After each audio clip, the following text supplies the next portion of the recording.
In this video, I'll show you how to filter a Smartsheet report so you can focus on the data that matters most. Make sure to like and subscribe for more productivity tips. Start by opening your Smartsheet workspace and locating the report you want to filter.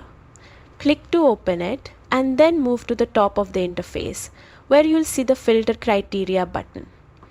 Click it to access your filtering options. Next, add a condition by clicking the Add Condition button.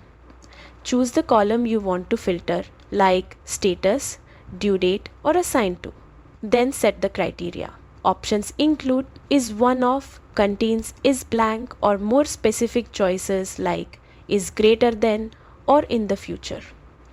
Enter the value for your condition to finalize the filter for that column. If needed, add multiple conditions to narrow your data further. Once your criteria are set, click Apply. Your report will now show only the data that meets your conditions, making it easier to analyze and act on. And that's it. You've successfully filtered your Smartsheet report, giving you a clear, focused view of the information you need. Happy organizing!